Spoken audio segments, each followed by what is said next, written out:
nagbigay niyan? Panginoon. Ang Panginoon ay nakikinig at nanonood. Dapat po lagi tayong nagdadasal, di ba? Opo. Ano po dasal mo? Minsan, nagkakaroon ako ng pagbili ng pandesal. Oo, na rin. Naririnig niya eh. Kaya dapat lagi tayong mabait. Parang ikaw, mabait ka. Siya mo, nagdasal ako. Ano sabi mo? Sabi ko, sana mabigyan ako ng bigas. Hindi lang bigas ang binigay ng Panginoon natin. Binigyan ka ng ulam, damit, na Tinilas. tsinelas, sapin. Yun. Okay lang bang balikan kita ulit? Kailan? Baka bukas po. Sige po, dito lang ako. Lulutuan kita ulit, pero kailangan mo kumain. God bless you. Tatabi ko na to sa'yo, ha? Pagkainin ko, tatay, ha? Apo. Bye-bye, kuya. See you tomorrow. Na kulay ng langit sa ang buhay natin parang napagkagandang kalangitan. Kayo, Bigyan mo ako? bibigyan kita pagkain. Akin to? Opo. Sige, kain ka na.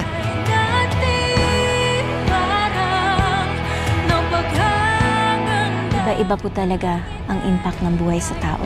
May mga kinakayang bawat pagsubok, may iba sumusuko at hinahayaan na lang kung saan sila dalhin ng tadhana. Para kay Kuya Jesus, gusto ko iparamdam sa kanya na habang may buhay, may pag-asa. Ang buhay natin parang napagkagandang. Ako po ay instrumento lamang ng Panginoon, kaya sa abot ng aking makakaya, aabutan natin si Kuya ng mga simpleng pangangailangan niya.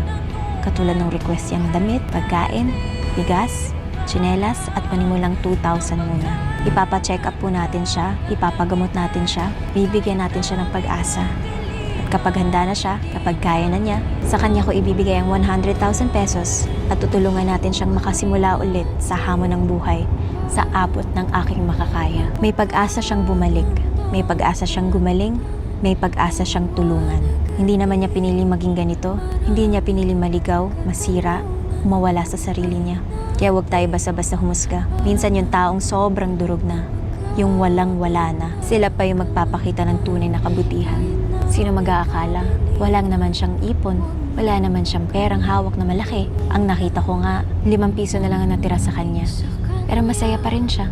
Saan ka ba makakita ng gano'n na 15 na lang yung pera, ibibigay pa niya yung 10, 5 na lang matitira sa kanya. Kaya naniniwala ko, mabait ang puso ni Kuya Jesus. Grabe, ngayon lang ako nakakita ng ganyan tao. Ngayon lang ako naka-experience ng ganito. At sana sa ibang mga tao, ma-inspire kayong tumulong. Kahit pa konti-konti. Yung iba nagnanakaw ng bilyon-bilyon. Pero hindi mo makikitaan ng ganito. Samantalang itong si Kuya Jesus, wala naman siyang bilyon, wala siyang milyon, pero tumutulong pa rin siya. Ganyan ang Pinoy.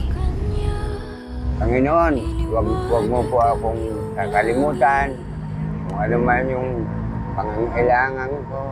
Liliwanag ang iyong buhay.